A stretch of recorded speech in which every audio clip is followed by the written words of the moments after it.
Oníricas Podcast. O Oníricas nasce do encontro entre diferentes saberes, da psicologia simbólica à espiritualidade, da clínica ao sensível, da experiência individual ao coletivo. Mais do que um podcast, Oníricas é um laboratório simbólico, um lugar onde a conversa não é apenas troca de ideias, mas um convite ao mergulho no sentir, no imaginar, no recordar e no despertar. Um espaço de escuta e conversa sobre o universo dos sonhos, do inconsciente e do autoconhecimento. Aqui, os sonhos são tratados não como algo distante ou misterioso demais, mas como linguagem viva da alma, capaz de revelar conflitos, desejos, medos e também caminhos de liberdade. Oníricas é um espaço para quem sente que sonhar, dormindo ou acordado, ainda é um ato revolucionário. Eu sou Mari Rain. Eu sou Ana Gláucia. Bem-vindos ao Oníricas Podcast.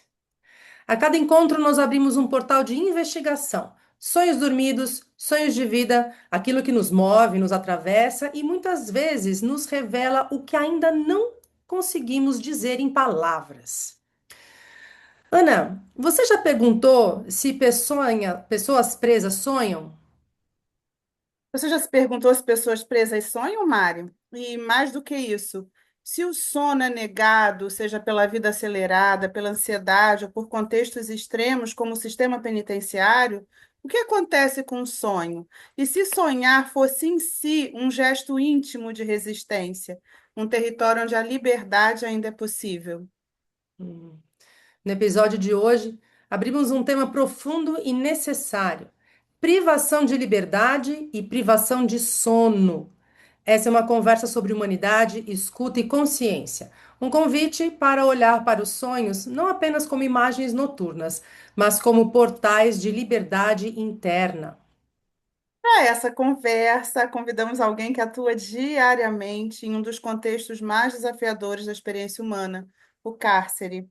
Nossa convidada de hoje é Ana Mello, médica de família e comunidade, com ampliação em medicina antroposófica, mestre em saúde pública pela Fiocruz, doutoranda pela UNB, com formação em tanatologia e cuidados paliativos. Seu trabalho aborda temas como morte, luto, cuidado e, atualmente, a experiência da perda e do sofrimento no cenário do cárcere. Que esse encontro seja um convite à escuta dos sonhos, do outro e de nós mesmos. Bem-vinda, Ana Mello. Obrigada, gente. Muito feliz de estar aqui, inaugurando, né, esse podcast incrível, com vocês duas mulheres inspiradoras, que eu sou fã. Então, muita alegria de estar aqui, e, sobretudo, conversando sobre um tema que é tão invisibilizado, assim, né? Então, para mim é realmente muito especial. Especial para a gente ter você aqui também. E muito obrigada por ter aceitado o convite, né, de uma conversa informal que a gente começou até chegar aqui. Muito obrigada por estar realizando esse sonho que é real, né? Que não é tão imaterial assim. É um Então, para a sonho gente, coletivo aqui, né? sim. Então, para a gente começar, Ana, eu quero perguntar para você, desde quando que você trabalha no sistema penitenciário? Então, eu trabalho desde 2020. Eu trabalhava no Rio de Janeiro, né? Eu formei em Minas, trabalhei no Rio, e eu e meu companheiro Jorge viemos assumir um concurso aqui em Brasília, como médicos da Secretaria de Saúde, né? E aí nós fomos lotados na Papuda, no complexo da Papuda, que acho que acho que pouca gente sabe, mas muitos, alguns, não a maioria dos presídios brasileiros têm unidades básicas de saúde lá dentro para prestar o cuidado no nível de atenção primária à saúde. Então, a gente trabalha nessas unidades básicas de saúde, E é dentro do presídio mesmo. dentro do presídio. O Complexo da Papuda é uma pequena cidade, assim, né? Tem 17 mil pessoas privadas de liberdade, é um presídio masculino, que tem desde o regime provisório até o semiaberto, e lá são 5 unidades prisionais e 5 unidades básicas de saúde dentro mesmo da prisão. A minha unidade, eu trabalho em 2 unidades básicas, elas ficam dentro do bloco de segurança máxima mesmo, assim, do lado das celas mesmo. Então, é difícil às vezes visualizar, né, como é essa interface também da saúde com a segurança, né, e com a administração penitenciária. Mas é isso, estamos lá há 5 anos, 5 anos e pouquinho agora, e tentando produzir, né, e produzir ciência também. A gente faz parte do GT de Saúde Prisional da Sociedade Brasileira de Medicina de Família e Comunidade. Então, a gente tá bem à frente também da medicina de família e comunidade na discussão desse tema da saúde prisional. E como que é a sua rotina lá dentro com os presos? Como é que funciona o seu trabalho em si? Então, como uma unidade básica de saúde, ela tem, as unidades têm horários diferentes de funcionamento, mas a nossa funciona de 8 às 17, de segunda a sexta. Então, a gente trabalha 40 horas lá. Eu ainda faço algumas horas pela universidade, porque eu sou preceptora de medicina de família e comunidade, da residência, né? Então, os residentes de medicina de família e comunidade aqui do DF, né, da ESCS, eles passam da ESP, na Escola de Saúde Pública, eles passam um estágio obrigatório no segundo ano de residência, com a gente lá. E o que que consiste? É como se fosse uma terapia que você faz com os presos? Não, então, aí nós somos, eu estou falando nós, porque eu e o Jorge, mas somos outros vários Aham. médicos lá, né? A gente ocupa o lugar de médico de uma equipe de atenção primária prisional. Então, essa equipe de atenção primária prisional ela é composta por médico, enfermeiro, técnico de enfermagem e outros profissionais. E tem as equipes psicossociais, que é psicólogo e assistente social, e alguns médicos também fazem parte da psicossocial. Há alguns meses eu estou na psicossocial, então eu trabalho muito mais como médica de cuidado em saúde mental, agora, mais recentemente, mas como médica de família, a gente faz o cuidado completo em saúde, né? Então, a assistência em saúde das pessoas privadas de liberdade, ela é primordialmente feita dentro do próprio complexo. Então, como a atenção primária à saúde também extramuros é realizada, né? A gente, a princípio, consegue atuar em 80, 90% dos principais problemas de saúde, doenças crônicas, infecto-contagiosas, e aí saúde mental é um ponto importante, né, na saúde prisional. Então nós somos a principal porta, né, de acesso em saúde das pessoas privadas de liberdade. E, quando necessário, a gente faz os devidos encaminhamentos, né, para atenção secundária, terciária, encaminha para o hospital quando precisa. Então, a gente trabalha com as redes de atenção em saúde também para oferecer o cuidado integral, que é o que está previsto no SUS, né? Então, só para deixar também marcado, nós somos profissionais do SUS, né, da Secretaria de Saúde aqui do DF. Maravilha. E como que você introduziu os sonhos? Como é que os sonhos foram introduzidos nesse trabalho? Ah, essa é uma boa história, assim. Na verdade, primeiro, como os sonhos chegaram na minha vida, né? Eu já sou, de alguma forma, conectada com sonhos desde sempre, assim. Então, eu sonho muito, é algo que sempre me mobilizou, de alguma forma, né? Acho que todas essas linguagens espirituais sempre foi algo que eu fico entre a curiosidade e, de fato, o interesse, né? De querer me aprofundar e sobretudo, agora, como médica, como trazer também para as minhas práticas de cuidado. E aí, uma grande amiga minha, que hoje é minha madrinha dos sonhos, que é a Carol Regada, ela assumiu esse concurso também na secretaria, então nós somos colegas de Secretaria de Saúde. Ela veio antes, né, e aí conheceu a Escola da Aura e Sonhos, lá de Alto Paraíso, né, e, enfim, e toda a história, né, por trás da escola. E aí, quando eu vim, ela é minha amiga muito próxima, madrinha do meu filho, enfim, amiga pessoal. Nas nossas conversas, ela foi me aproximando, né, dessa visão, assim, que a escola tem sobre os sonhos. Eu fiz um primeiro curso com ela, foi com ela e a Ana Gláucia, se eu não me engano, né? Depois eu fiz um curso com vocês também, fiz outros aprofundamentos. Então, é isso. De toda forma, na medicina de família e comunidade, é um campo da medicina que a gente já tende a ir para esse campo espiritual também, né? Então, a nova definição da Organização Mundial de Saúde é que o ser humano ele é um ser biopsicossocial, espiritual, existencial, né? Mas acho que ainda a gente está engatinhando muito nas práticas de cuidado formais, né? Na medicina, enfermagem, até psicologia, nesse campo ainda do suprassensível, assim, né? Do espiritual existencial, acho que ainda é um campo pouco pisado.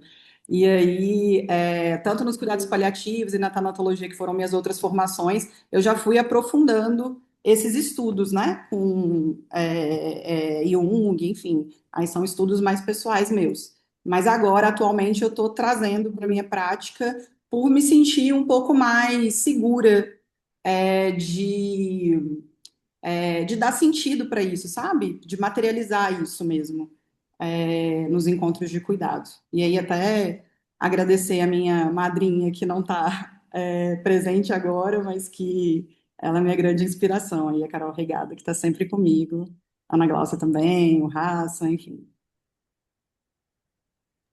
Ana, e aí a gente chega nessa pergunta que, né, motiva que esse nosso encontro. E essas pessoas privadas de liberdade, elas sonham? E como é que esses sonhos se manifestam, assim? Sim. Fala um pouco pra Elas gente. sonham, e aí é muito engraçado, né? Eu acho que tem algumas coisas que jamais a gente vai saber se não perguntarmos, né? E eu acho que o sonho é uma delas. Então, na nossa prática, de cuidado, quando a gente quer ir para esse campo, espiritual, existencial, algumas perguntas não são tão óbvias, né? Então, se a gente não traz elas no nosso encontro, a pessoa não vai trazer, por ela, às vezes, nem achar que é algo que faz parte do processo de saúde e adoecimento dela. Então, é algo que me encanta também na medicina de família, que é trazer perguntas que às vezes eu tenho até que explicar. Olha, eu estou perguntando isso porque eu entendo que isso parece fazer parte do seu processo de saúde e adoecimento, né? Então, me diga se é confortável falar sobre isso, que quanto mais a gente entra em camadas mais profundas, né, mais a pessoa está ali trazendo todas as vulnerabilidades dela, né, enfim, toda a história, toda a biografia. Então, eu comecei a introduzir isso na minha prática, principalmente agora na saúde mental, no cuidado em saúde mental. Tem, assim, uns 2, 3 meses que eu tenho perguntado, e eu tenho a sensação que eu não consigo mais não perguntar. É essa a sensação de tão importante, de tão relevante que é, assim, sabe? Tem sido incrível o que vem como resposta. Então, está sendo muito legal discutir o porquê que eu estou perguntando sobre os sonhos.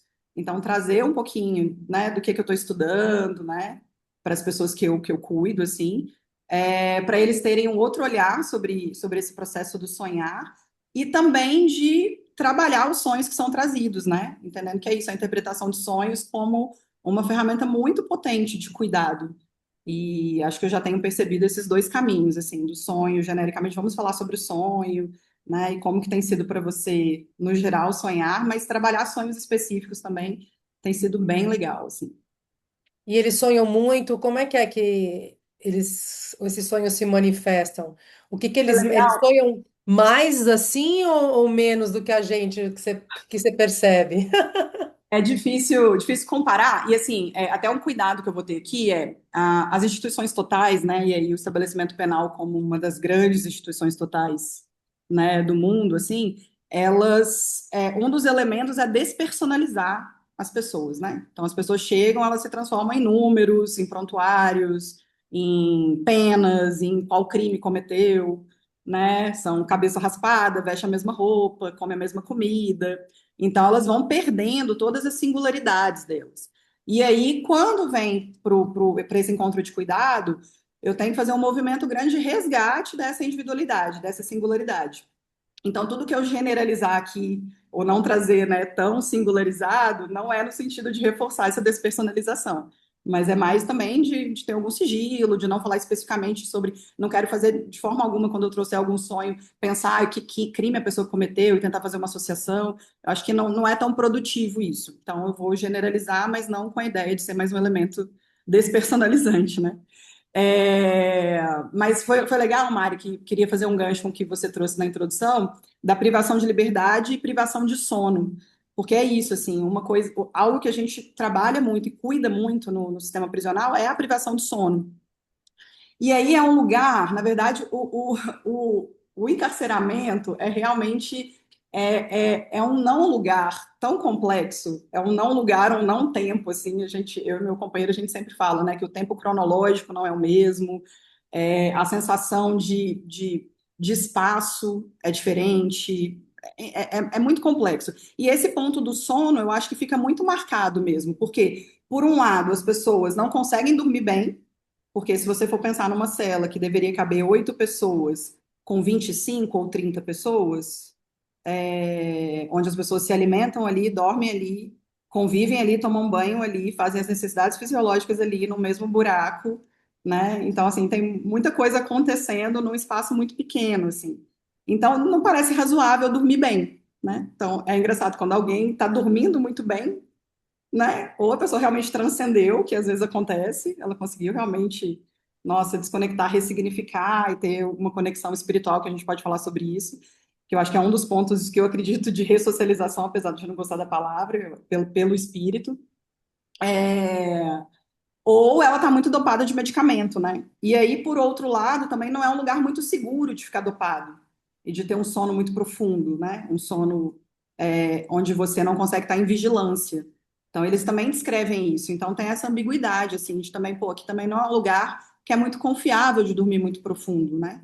Porque as pessoas estão sempre, né, em alerta, se sentindo inseguras, com as relações de confiança muito estremecidas, né? Tanto entre os colegas de cela, né, entre os internos, quanto na relação com a segurança. Então é isso, assim, esse é um ponto sensível. E aí, quando eu trago a pergunta do sonho, é muito engraçado que primeiro vem um olhar assim de, nossa, na verdade, qualquer pergunta que foge um pouco do protocolo médico, né, é muito potente em qualquer lugar de cuidado, mas na prisional, eu acho que é mais um resgate de dignidade, assim, além do resgate da singularidade, né, de eu te vejo como pessoa, como um ser humano, e isso sem também fazer como se fosse um tom de, ai, que médica boazinha, não é só sobre isso, né? Eu acho que é sobre humanidade mesmo. Então, quando a gente traz o cuidado também baseado na compaixão, é olhar o ser humano que está ali na nossa frente e nos conectarmos por sermos humanos, né? Porque tem tantos pontos de desconexão no cuidado de pessoas privadas de liberdade que esse ponto de conexão ele é muito importante para o cuidado acontecer e fluir, assim. Então é isso. Quando a gente vai para uma pergunta que conecta mais, assim, eu sonho, você sonha. Olha isso. Nós somos espírito. Isso nos conecta, né? Porque se eu falo de como ele está se sentindo com relação ao crime, como está se sentindo com relação à pena, quando ele vai sair, ou de algum adoecimento relacionado ao encarceramento que eu não vivencio, porque eu não estou encarcerada, é claro que tudo isso é importante, né, para produção de cuidado, mas não tem esse ponto de conexão. Então, eu acho que o sonho tem essa beleza ainda, de espírito para espírito. Então, acho que tira ainda todas essas outras camadas, né, que são muito densas. E aí é isso, também tem essa briga ali, né, do concreto e da matéria muito densa e do espiritual muito envelopado ali, que é difícil você pegar um martelete ali e ir tirando para acessar, sabe?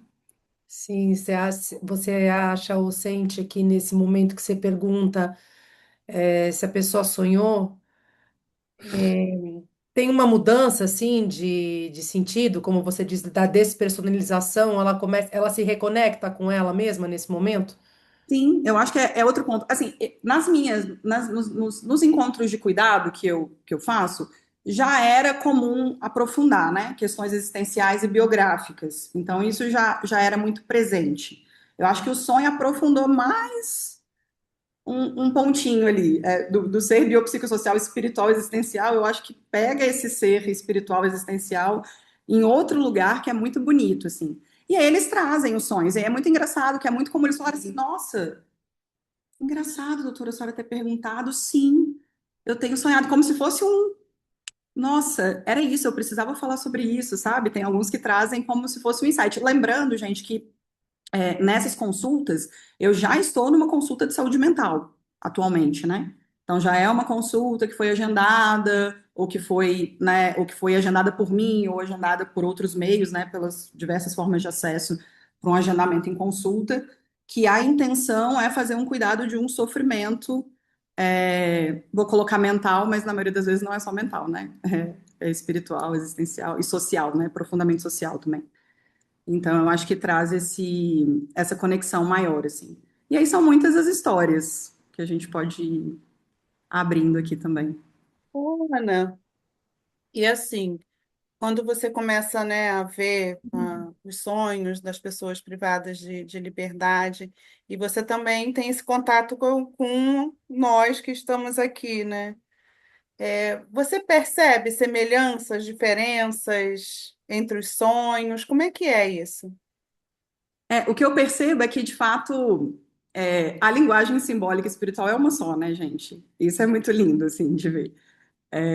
Então, os elementos simbólicos que aparecem são desse inconsciente coletivo também, né? É claro que as pessoas privadas de liberdade, de novo, generalizando, mas aqui na minha cabeça, pensando bem singularmente, cada um que eu tô pensando aqui, né? Que eu tive encontro.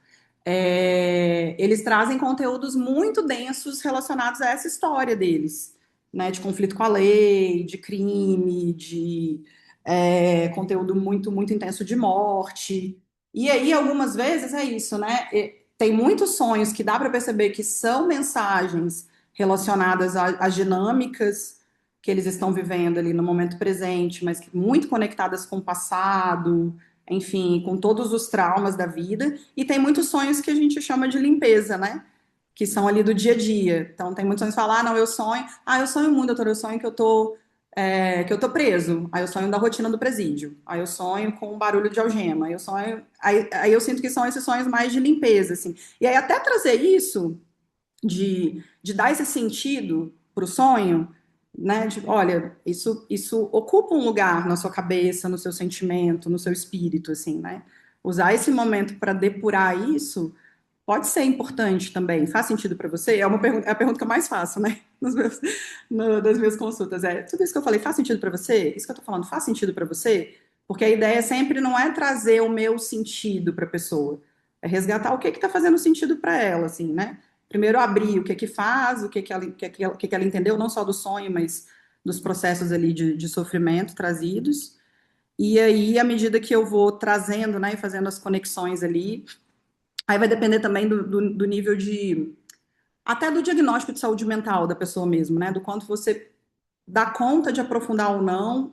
Eu não vou nem falar do quanto a pessoa dá conta ou não, mas precisa fazer essa avaliação, assim, né? Se é um paciente que tem um diagnóstico de uma psicose, está com uma psicose mais ativa, você vai precisar ir bem mais suave, né? Se é um paciente que não está com nenhum transtorno psicótico, mas né, está deprimido, talvez você consiga aprofundar mais para entender esses sentimentos de tristeza, enfim. Aí tem um espectro muito grande que é importante fazer essa avaliação completa, assim, para saber como é que você pisa no sonho. Mas a pergunta dos sonhos acho que dá para vir para todos, assim. Hum, Eu Aline. assisti uma vez um podcast também com outro rapaz que ele faz biografia de presos.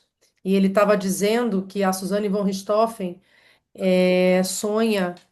sonhava e sonha ainda com imagens dos pais dilacerados, do que aconteceu, assim, e que tem muitos presos também que tem essa elaboração do trauma e do crime durante o sono, que ele tem esses relatos. Você já pegou alguma coisa assim, Ana? Muito, muito.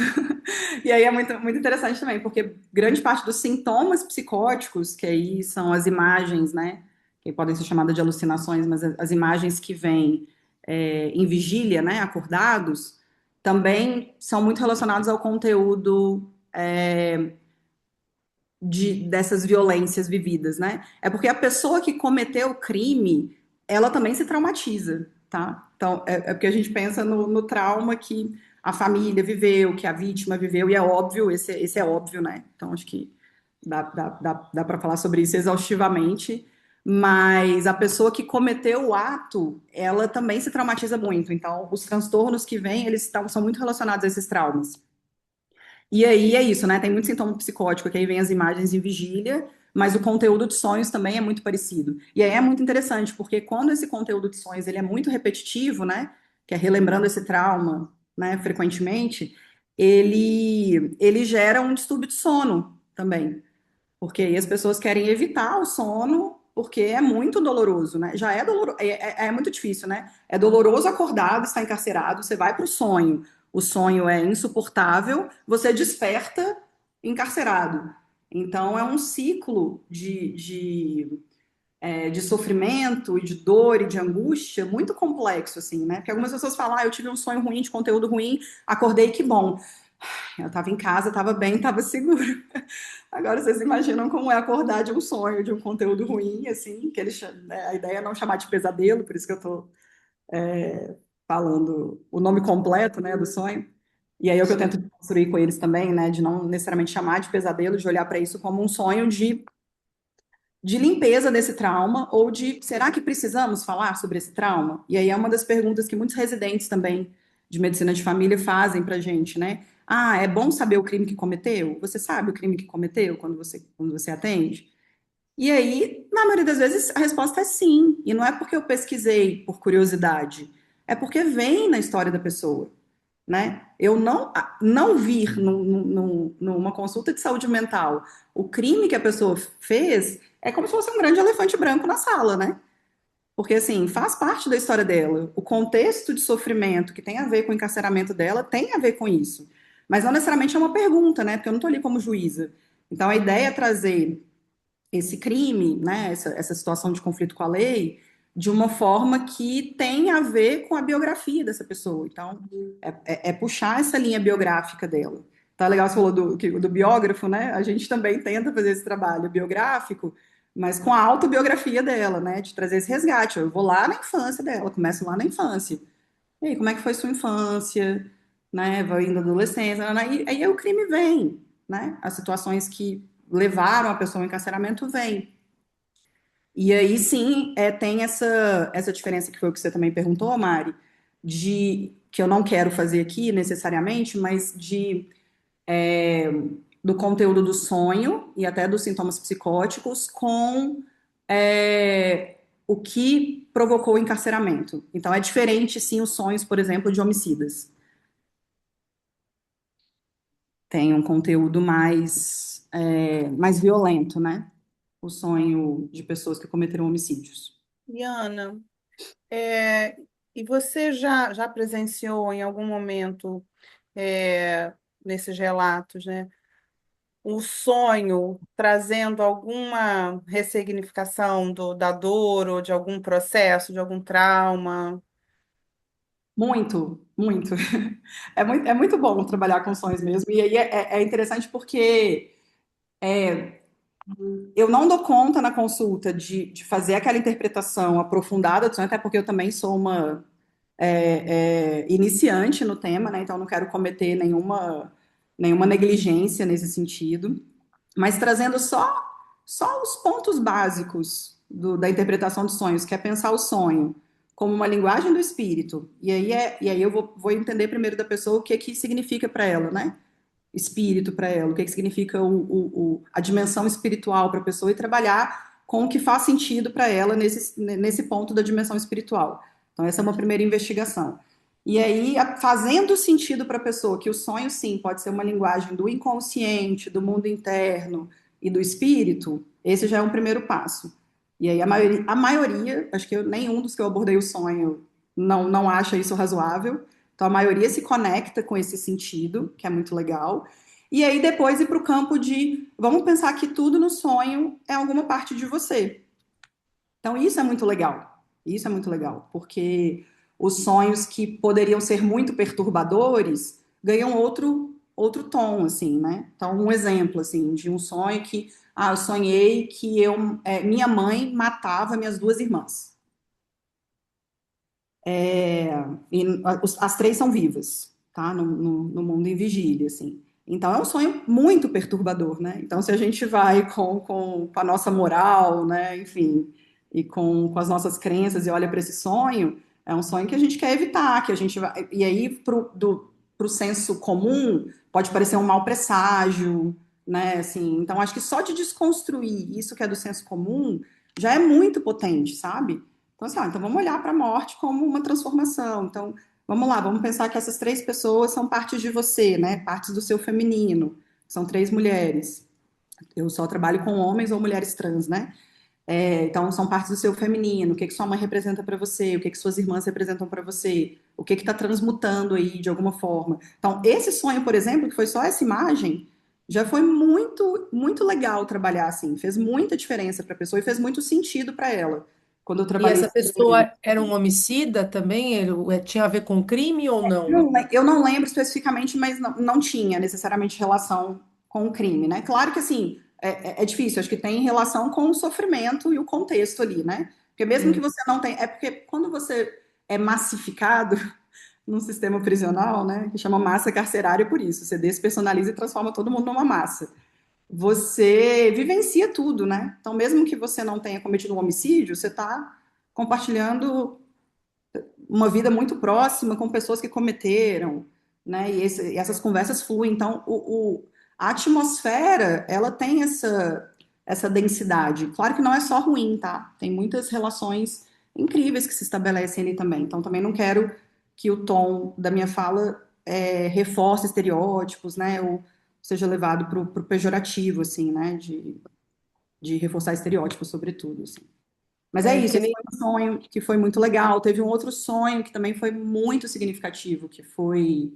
esse é um paciente muito grave do ponto de vista de saúde mental, do ponto de vista de segurança também, do ponto de vista do crime que cometeu também, mas estou falando do ponto de vista da saúde, né, que de certa forma se relacionam. E ele sonhou, ele tem sonhos sempre muito perturbadores, mas um sonho que ele trouxe foi que ele estava num lugar escuro, sentado numa cadeira de dentista, parecendo de saúde bucal, assim, e estavam mexendo nos dentes dele, e ele tem os dentes todos quebrados, tem um dente bem quebrado, por todas as violências sofridas, briga, enfim, queda, um monte de coisa. É, E aí ele sonhou que estava nessa cadeira de dentista e levantou da cadeira e olhou no espelho e sorriu e viu os dentes perfeitos. Tinham consertado os dentes dele. E aí deu para trabalhar muita coisa, né? Desde o sorriso, desde o espelho, pensando que eles não têm espelho, né? Então, às vezes é isso, oferecer um espelho no consultório, caso, né, o meu companheiro Jorge fez um atendimento que foi muito significativo nesse sentido, né, de trabalhar com um paciente que tinha uma pena longa, já estava mais de 20 anos preso, e eles trouxe isso, né, de não sabe nem quem é ele mesmo, assim, né? E aí olhar para o espelho às vezes faz diferença. E olhar o próprio sorriso no espelho e o dente, o que que significa. Então foi muito profundo trabalhar esse sonho com ele, assim. Então, o sonho sempre traz um substrato muito incrível para o cuidado. E Ana, você acha assim nesse sentido que os sonhos acabam ajudando essas pessoas a resgatarem essa dignidade, essa humanidade, essa identidade que acaba se perdendo aí, né, nessa massa, como você falou? Nossa, certamente, certamente, é isso, assim. Outra coisa que para mim tem sido incrível de trabalhar com sonhos é que em nenhum momento eu tive a sensação de estar causando mais dano do que cuidado, sabe? Que é sempre essa balança que a gente precisa olhar no cuidado em saúde. Estou falando da medicina, que é a minha área, né? Mas acho que todas as áreas de saúde precisam olhar isso. Peraí, isso tem mais chance de produzir dano ou de produzir cuidado, né? De ganho, né? Então, até quando a gente pede um exame, ou pedir um hemograma, peraí, pedir esse exame vai causar mais dano ou mais ganho? Então, para qualquer prática, qualquer conduta, é importante colocar isso na balança. E aí o sonho tem essa coisa, tudo que é do espírito é muito lindo mesmo, né? Porque, primeiro, tem que fazer um sentido para o terapeuta, né? Acho que esse é um ponto sensível, então eu não tenho que necessariamente trazer o meu sentido para o outro, mas precisa me atravessar com algum sentido, né? Para ter essa conexão de espírito a espírito. E eu acho que é muito aquela oração da leitura da aura, né? De tudo que for feito aqui vai ser para o bem, para o nosso bem, para o meu e para o seu. Então, eu tenho muito essa sensação de quando entra em qualquer ferramenta do campo espiritual, é, não causa dano. E isso é muito importante. É. E aí eles acabam talvez desvinculando aquela identidade de ser um preso, né? Eu sou preso, eu tenho essa identidade, e você acha que os sonhos faz com que eles consigam sair dessa prisão? Tem uma outra imagem que eu gosto muito, Ana, que é do copo d'água no deserto, que também é uma fala do meu companheiro que a gente fala, ou então um copo de Coca-Cola no deserto, né?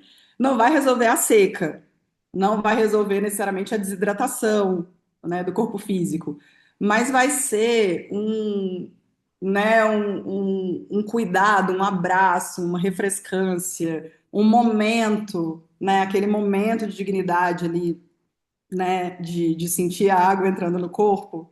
E aí, o copo d'água no deserto é muito simbólico, né, que é ainda falando sobre emoção, assim. Então, eu acho que é isso. É muito difícil. Eu não quero aqui construir esse, né, esse lindo céu com arco-íris que eu gostaria de falar, nossa, é maravilhoso, é transformador. As pessoas, nossa, mudam de vida, é perfeito, elas ressignificam estar preso, é incrível. Se perdoam, fazem autocompaixão, auto-perdão. É um processo formiguinha, assim. Então, só de naquele momento, esse copo d'água ser compartilhado ali já é muito, muito importante, sabe? Porque é isso, né? O encarceramento, gente, é muito duro. Depois vai voltar para sua cela, sabe?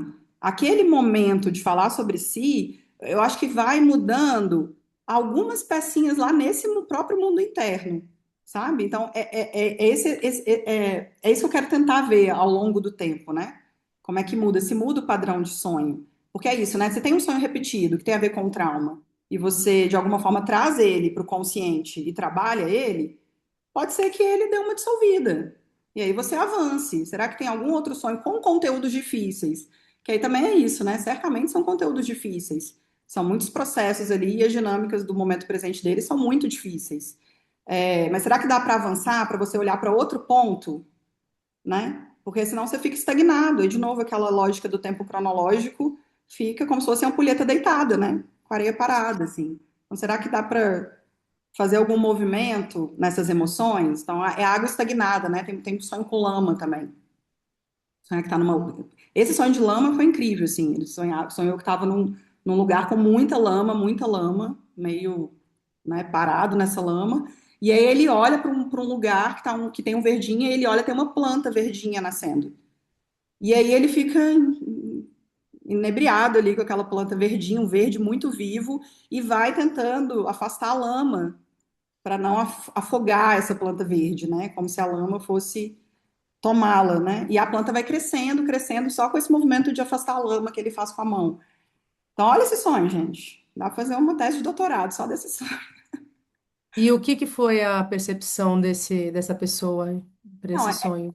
esse foi um sonho ótimo também de devolver para a pessoa, né? O que que isso significou para você? Essa também é outra pergunta muito, muito potente também de dignidade. É porque o que é óbvio para gente aqui fora não é óbvio lá dentro. Então, Sim, perguntar para alguém o que é que ela acha do próprio processo de adoecimento, aí do sonho é perguntar o que ela acha do sonho, o que é que ela entendeu do sonho, é dar uma autonomia, é falar, eu me interesso e eu olho para o que você diz, e o que você diz é importante sobre você mesmo, né? E eu me interesso por isso, é muito forte. É muito forte. Pode parecer óbvio aqui fora, mas lá dentro não é.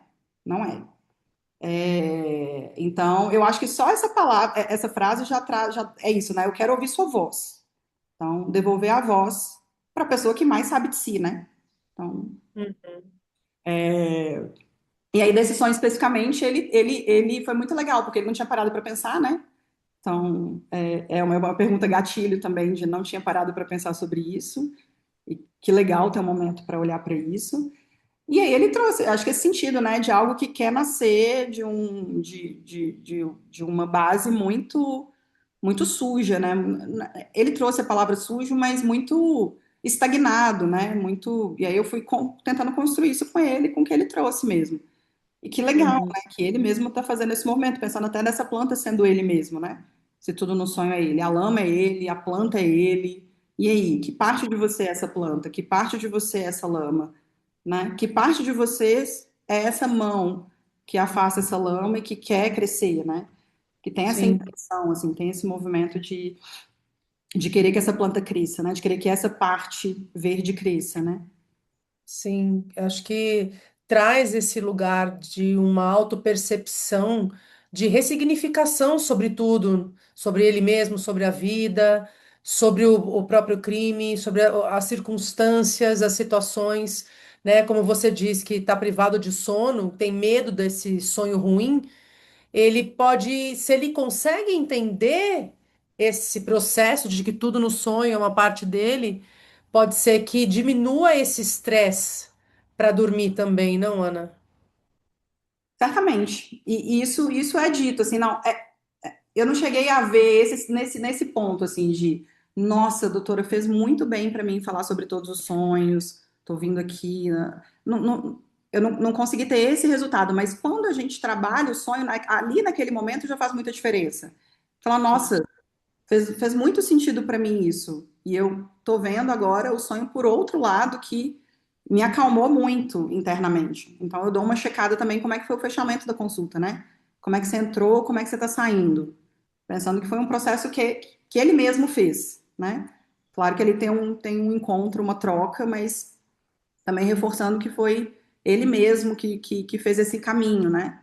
Interno. Então, já nesse momento imediato de como entrou e de como saiu da consulta, já dá para perceber essas elaborações, assim, sabe?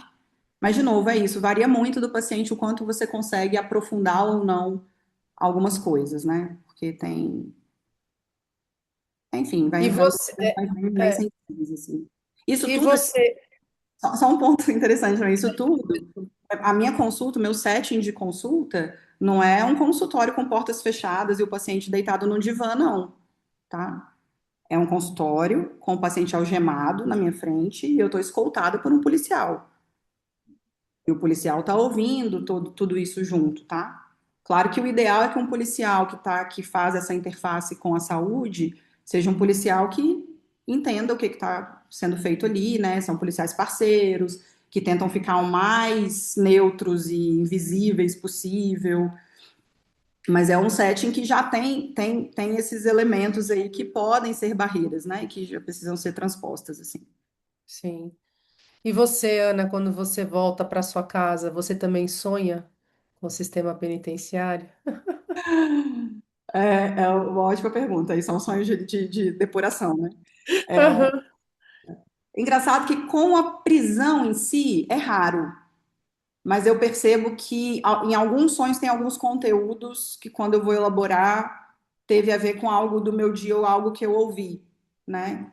Das infinitas histórias que eu escuto.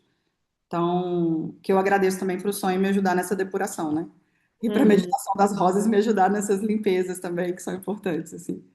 Sim, É isso, né? Porque quando você. É isso, escolher estar em alguma prática de cuidado tem essa grande responsabilidade. A própria Angelina fala, né? De escolher ser terapeuta tem um karma, pode ter muitos dharmas, mas você já tem que estar disposto ali a, a se conectar com muitos karmas também, né? Ou karmas, ou fazer novos karmas. Então, tá muito vigilante sobre isso. E eu acho que esse caminho dos sonhos me ajudou muito nesse meu processo também de autocuidado, né? Que uhum, que também é essencial, assim, para qualquer terapeuta. Então, olhar para os meus sonhos, cuidar dos meus sonhos, cuidar da minha energia, porque de nada adianta você entrar na energia do outro, na linguagem espiritual do outro, com todas as suas entidades aí impregnadas, né? Então, isso é muito irresponsável. Então, acho que foi é aquela, de novo, da oração da aura, né? Bom para ambos, porque à medida que eles se abrem para mim, essa minha autorresponsabilidade para o meu processo de cuidado e de cuidado energético espiritual, ele aumentou muito, assim, nos últimos meses, né?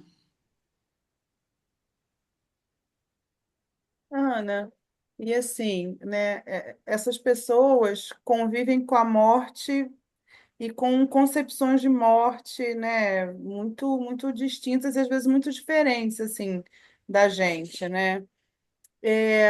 Você acha que os sonhos podem ajudar de alguma forma a elaborar esse luto, sabe, como uma espécie de um ritual psíquico? Porque muitos ali acabam lidando com essa questão assim de que a morte para eles, né, até a sociedade acaba pensando nisso, é uma limpeza, ou é um, sabe, é uma coisa natural, normal, enfim. E aí você acha que tem esse componente dos sonhos ajudarem nessa elaboração do luto para eles? Como é que é isso? Agora, Ana, a Carol Regada vai abrir um grande sorriso. Carol, Na verdade, a Ana está até me perguntando sobre morte e luto, porque faz parte do meu estudo também, né? o meu mestrado foi sobre morte e luto, eu publiquei ele em livro, e aí eu fui para, foi antes da prisional, e aí na prisional eu trabalho com morte e luto, cuidados paliativos, tanatologia, enfim, dentro da prisional, que tem muitas especificidades. Então, tudo que eu estudei de morte e luto extramuros, quando eu fui para o intramuros, eu falei, meu Deus, é muita coisa. E é muito diferente, assim, já partindo do ponto que o estar privado de liberdade é uma morte em vida, né? Então, Sim. tem um campo da sociologia, então o Irving Goffman, no livro dele, traz o conceito de morte social e morte civil. Então, é um momento em que você vive a morte de si, né? E aí, quando eu estudo morte e luto extramuros, um dos filósofos, né, que eu estudei era de que você nunca vivencia a sua própria morte, você vivencia a morte do outro, né? E aí passa para o seu processo de luto, porque quando chega na sua própria morte, você já não mais é, né? Encarnado. Então esse é um campo filosófico. E aí na privação de liberdade é uma morte em vida. Então você vivenciando essa sua desconexão social e civil muito profunda. E aí é muito interessante porque os sofrimentos são semelhantes ao processo de luto, né? Luto antecipatório, enfim, e tudo que é conhecido no senso comum, mas também nos teóricos, né, de luto e de morte que eu aprofundei. E é isso que você traz os rituais, é muito importante, assim, porque para as mortes reais, né, aí pensando em mortes reais e simbólicas, que é o que eu vou trabalhar no meu doutorado, então eu vou trabalhar as especificidades dos sofrimentos das pessoas privadas de liberdade nas mortes reais e simbólicas, né? Então a perda da liberdade é uma morte simbólica e tem outras várias, né? Mas nas mortes reais, um ponto muito marcante é a dificuldade de vivenciar os rituais, né? Os rituais de despedida, vivenciar o próprio sofrimento, aí as tarefas de luto que precisam ser atravessadas, todas elas têm alguma limitação, né? Alguma barreira para ser atravessada, assim. Então, um outro projeto que eu tenho é de fazer um grupo de luto com eles, mas eu trabalho muito a questão do luto. E aí eu acho que sim, o sonho é um campo incrível para isso, incrível. Tanto para isso, né? Para resgatar possíveis rituais que você ainda considera pendente, mas dá para fazer isso em vigília também, né? Acho que o sonho vai trazendo o conteúdo desses processos que você pode ir trabalhando em vigília. Então, um ritual que não foi vivenciado, será que é possível a gente ressignificar e ritualizar de outra forma aqui, né? Principalmente se a pessoa tem essa dimensão espiritual disponível, né, para acessar, que também é um campo de. Tem gente falando aí, né? É, que é um campo importante, assim. Aí o sonho eu acho que é um substrato para trabalhar isso junto, assim. E como que os profissionais de saúde podem escutar o sonho sem invadir ou interpretar ou patologizar a experiência? Como você disse, né, ter um distanciamento de não julgamento em relação ao crime, que já é um elefante branco que está ali dentro da sala, mas como é que você faz e como que os outros profissionais também podem fazer isso sem patologizar a experiência demais? Só escutar. É isso, é muito interessante essa coisa do patologizar, porque indo para a saúde mental, eu vejo o quanto o DSM, né, que é a grande enciclopédia de diagnósticos de saúde mental da medicina, não dão conta ali do intramuros, nem do extramuros dão conta tanto, né? Então, a ideia já é desconstruir essa despatologização e deixar esses diagnósticos. Claro que os diagnósticos são super importantes, né? Para a gente elaborar os planos conjuntos, os planos compartilhados, as condutas, mas, em geral, eles estigmatizam, né? Então, isso já é algo que o profissional de saúde precisa olhar, né? Com relação a como incluir o sonho nessa prática de cuidado, eu acho que o principal caminho é fazer sentido para esse profissional de saúde. Porque é muito difícil se não fizer sentido para ele, né? Na vida dele em si. E aí, isso já é um convite, não, mas não é sobre mim, né? Sim, durante o encontro de cuidado não é sobre você, você vai precisar olhar para os seus processos contratransferenciais, evitá-los, enfim, olhar para eles, elaborá-los, levar para sua terapia, de preferência estar bem terapeutizado e fazer as suas práticas de cuidado. Mas eu acho que é mais um convite para você olhar para esse autocuidado. Então, se você vai para uma ferramenta que é do espírito, né? Como você está, né, olhando para o seu espírito?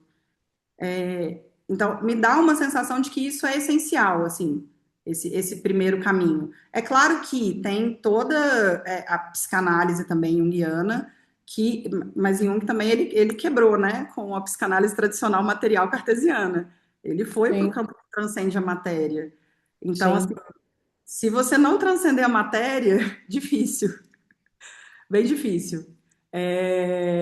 Mas é possível, óbvio. Então, acho que é um caminho, assim. E acho que uma das outras coisas que eu quero fazer, e que eu já tenho feito, é de discutir sonhos com os próprios profissionais. Então, eu queria muito fazer uma roda com os profissionais. Já tem um projeto que vai começar esse ano, se tudo der certo, de fazer uma roda com os policiais penais de sonhos, já abençoado pela minha madrinha, Carol. Então, é um outro campo também que a gente precisa olhar e cuidar, assim, também tá no nosso território, né, e trazem muitos sofrimentos espelhados, tem muito espelhamento também. Sim. E é isso. É, porque pelo que você está dizendo, então não tem uma resistência institucional ou cultural para trabalhar com os sonhos assim nesse contexto da saúde pública, ou tem? Resistência sempre haverá, né? Se a gente está numa instituição total, a gente tem que ir batalhando, assim. Então, eu acho que já ter uma unidade básica de saúde, atenção primária à saúde, medicina de família e comunidade, aí puxando a sardinha aqui para o meu lado, mas outros, a enfermagem de família, enfim, mas os profissionais da atenção primária, que eu acho que é a base de cuidado, né, de um território prisional, já é uma baita resistência, né? Então, a gente se colocar ali e falar assim, não, a gente está aqui para cuidar. E sim, tem o policial penal que brinca e fala assim, a Ana, a Ana não é médica, não é só médica, né? Ela é médica, psicóloga, consultora espiritual, assistente social, não sei o quê. Meio brincando, zoando um pouquinho, assim, mas dando uma alfinetada. Eu falo isso mesmo. E parece bom, né? Vamos pensar no conceito de saúde. E aí, eu acho que ter esse diálogo amigável e, sobretudo, mostrar como que isso reverbera mesmo no cuidado, eu acho que é o principal. Porque institucionalmente o que a gente precisa demonstrar, né, ir para as outras instituições, Ministério Público, várias execuções penais, enfim, que a gente também é super STF, né? Eu fui Hum. médica aí tem vários presos, né, que tem camadas políticas também, enfim. É, a gente precisa, de alguma forma, demonstrar que está cuidando, né? Então, eu acho que quando tem essas demonstrações, por exemplo, as práticas integrativas complementares, então eu faço auriculoterapia, tem as psicólogas que fazem a TRE, que é a técnica de redução do estresse, tem o Lian Kun, que é tipo um Tai Chi. Então, tem todas essas práticas. Tem grupo de arte-terapia, tem grupos psicoterapêuticos também pelas assistentes sociais e pelas psicólogas. Eu vou começar o grupo de luto. Então, quando a gente demonstra que está produzindo cuidado para além dessa dimensão só física, né? Isso tem eu sinto que tem uma boa aceitação, mas tem uma resistência também. Então não é tão simples, tá? Então, Tá. principalmente dentro da instituição mesmo, de por que que você quer esse grupo? Para que vai fazer esse grupo? Para que vai fazer Lian Kung? Aí, aí você vai, não, mas é bom, é importante, olha só, né? Não tem uma visão de recuperação mesmo do ser humano, né? Não tem uma visão de recuperação do ser humano, é mais de penitência mesmo, né? Da pessoa pagar pelo crime. Aí a gente entra no outro caminho super complexo, que é se os estabelecimentos penais hoje no Brasil e no mundo são realmente estabelecimentos de ressocialização ou socialização, né, de pessoas que nunca foram socializadas para serem socializadas, ou se são porão de seres humanos, né? Então tem isso, ou se é só para penitência mesmo, e na verdade só quero limpar a sociedade. O que já está demonstrado que não é real, né? Então, Oi? os países que têm com maior taxa de encarceramento, Da mesma. acho que tem só. Os países com maior taxa de encarceramento têm maiores taxas de violência. Então, não está funcionando, né? Não é proporcional. Então, tem algum caminho aí que não está muito adequado. A Mas conta não quando, fecha, quando, né? quando eu penso nesse lugar de ressocialização, que eu não gosto muito do termo, eu acho que o cuidado eu vou falar o cuidado em saúde, mas o cuidado, pode deixar no sentido mais amplo possível, é um campo importantíssimo, assim, de resgate de dignidade. Porque eu acho que a partir eu acho que a ressocialização é muito mais interna do que externa. É muito difícil prover externamente, não sei se dá para visualizar isso, né? Algo que faça esse ser humano repensar sobre si, repensar sobre suas ações e ter sentimentos, né, de maior vibração, né, para avançarem como seres humanos. Externamente, não. Porém, internamente, gente, é um campo tão importante, tão fértil, sabe? Então, virar a pessoa do avesso mesmo, falar, olha só tudo que você é por dentro, vamos ver o que que é possível. E aí, todas as pessoas, e aí, né, na medicina antroposófica, esse campo espiritual e dos sonhos também é muito forte, então também é outra formação que eu tenho, né? E aí a gente olha as pessoas também por setênios, e aí essa virada dos 35 anos, né, que é da alma da consciência, é muito evidente lá também, sabe? E aí se tem é como se fosse ali a centelhazinha, se tem um oxigênio que vem e acende, vai, sabe? Então precisa ter sempre esse oxigênio, tem sempre alguém assoprando ali a brasa para ver se uma hora dá uma esquentada interna, assim, para ressignificar. E aí é o processo da pessoa. Você não dá isso para a pessoa, né? Acho que você precisa oferecer encontros de cuidado para que alguma coisa vire alguma chave, em algum momento. E isso costuma acontecer, tá? Não é tão raro. Ana, é, a gente, né, tudo aqui que a gente está conversando sobre essas prisões visíveis, né, sobre a prisão visível, sobre essas paredes, né, sobre esse cárcere que você lida aí todos os dias. Mas você percebe que, de alguma forma, existem também essas prisões assim mentais ou emocionais, ou enfim, essas prisões invisíveis que perpassam tanto a população que está ali vivendo essa prisão mesmo física e a gente. Você vê assim de alguma forma situações que a gente possa ter em comum? Nossa, muito. Porque é isso, o conceito de liberdade, aí tem de novo, né? Eu acho que a liberdade também é um conceito tão bonito, liberdade e dignidade, que a gente pode desmembrar em camadas também. Então, se for olhar os corpos antroposóficos, físico, etérico, astral e organização do eu, né? Indo num campo mais que transcende. A liberdade também, eu acho que vai por todos esses campos. Então, a liberdade física é uma das dimensões. É óbvio que ela é ali a base da sobrevivência, né? Então, o primeiro chakra ali é matéria. Então, se você tem a sua liberdade preservada ali no primeiro chakra, é muito mais saudável e orgânico você ir se reorganizando energeticamente, né? Então, essa é outra coisa muito marcante que eu também não queria deixar de falar, o quanto que prisão é primeiro chakra, assim. Sabe? É masculino, prisão masculina, né? Masculino, sobrevivência, necessidade fisiológica, e o quanto esse chakra tá assim. E as doenças estão muito relacionadas ao primeiro chakra. Muito, muito, muito. Muito. Eu queria tentar me aprofundar só em terapias, assim, de liberar esse primeiro chakra, sabe? Mas esse é um ponto. E aí eu acho que a liberdade está relacionada a isso. Se a pessoa está muito travada nesse primeiro chakra, a liberdade física vai mexer muito com ela, né? Se você transcende, né? Se você vai ressignificando e aprofundando, o seu espírito ninguém prende, né? Assim, se você consegue se libertar, fazer o seu processo de libertação. Mas é óbvio que todo esse contexto vai facilitar ou dificultar o seu, né, o seu acesso espiritual. Então, se você está com fome, né, apesar de que tem alguns caminhos, né, mas são caminhos voluntários e conscientes, né, de jejum, para você transcender. Não é o caso. Então, se você está com fome, está privado e está sofrendo, ameaça a sua vida e a sua sobrevivência, aprofundar no espírito não é tarefa fácil, tá? Mas quando Nem isso com a religião, nem Oi? com, nem com religiões que entram dentro da prisão. Esse é um ponto. Sim, eu acho que é isso, assim, se o espiritual é religião, que seja.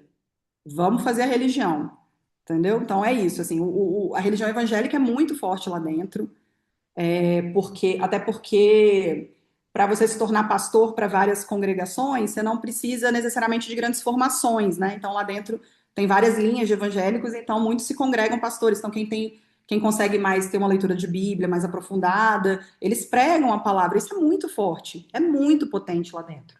Muito, muito. Então eu sinto que lá trabalhar os chakras invertidos, porque eu não consigo fazer muita coisa no primeiro chakra, não consigo. Então se você começar de primeiro, não vai dar bom, porque é esse externo, essa necessidade externa. O segundo também, né, de relações, né, da maternidade, enfim. É muito com poder pessoal, indo para o poder pessoal, mas ir lá para o intuitivo e para o quinto, sexto, sétimo é mais possível, por mais estranho que pareça. Então, fazer essa inversão é o que é mais possível, assim. E aí é onde mora a liberdade, é onde a pessoa pode se libertar. São Sim. nesses, fazendo a imagem dos chakras, né? Talvez nesses chakras superiores. E a religião, sim, como um caminho muito possível, porque é uma linguagem de senso comum, sem falar num tom pejorativo, tá? De forma alguma, respeitando. E é isso, como médica, eu sou todas as religiões, né? A religião que trouxer para mim é com ela que eu vou trabalhar. Não, não tem isso. É, é muito intenso, assim. Tanto que várias vezes na minha consulta, se faz sentido para a pessoa, eu pergunto sobre quais são as práticas espirituais que ela está tendo, enfim. E às vezes a oração é uma das práticas de cuidado, né, que a pessoa tem. E aí, nos momentos de saúde mental mais intensos, nas consultas, eu pergunto se faz sentido para ela fazer uma oração ali. E eles gostam muito de fazer oração no momento da consulta. Eles fazem orações tremendas, assim, tremendas. Fazer Quase uma nunca é um forma Pai também Nosso. de sair da mente também, conseguir acessar o coração, né?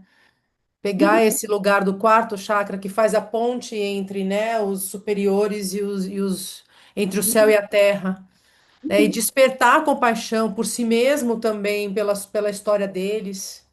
O verde da plantinha aí, ó, da lama. O verde da plantinha, Aí, né? assim, às vezes é mais difícil aprofundar, por exemplo, no significado dos chakras, das cores. Então, eu vou indo com o conteúdo que a pessoa me traz também, né? Sim. Mas é isso. Eu não sei se respondeu, Ana, mas eu acho que é a mesma coisa extramuros, tá? As Sim. pessoas também estão encarceradas em si, Sim. né? Principalmente se você tá ali muito na matéria, né? A matéria encarcera, né? Sim. A matéria, ela encarcera o espírito.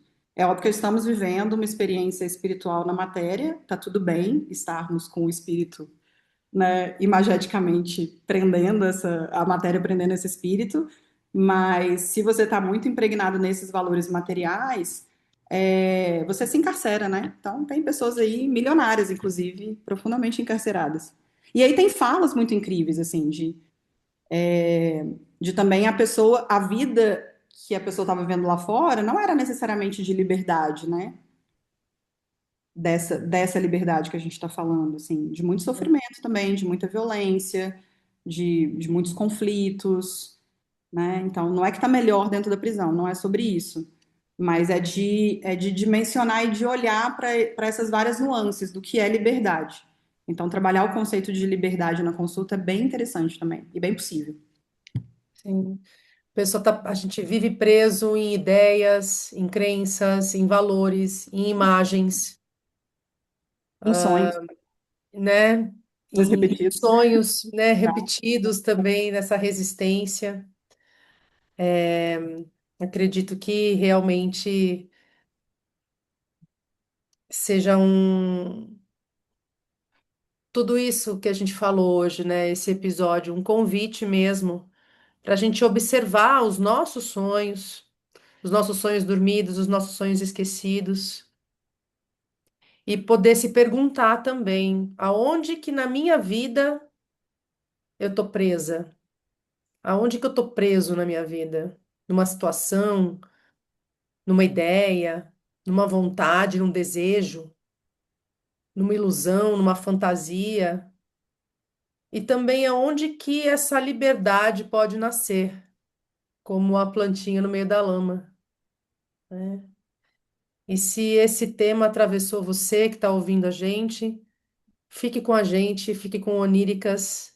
Esse é só o primeiro episódio. Muito obrigado, Ana Mello, amiga Ana Gláucia, minha parceira aqui no Oníricas. Muito obrigada. Uma E honra. até o próximo episódio do Oníricas Podcast. Até mais. Obrigada, Ana. Foi muito Tchau. bom.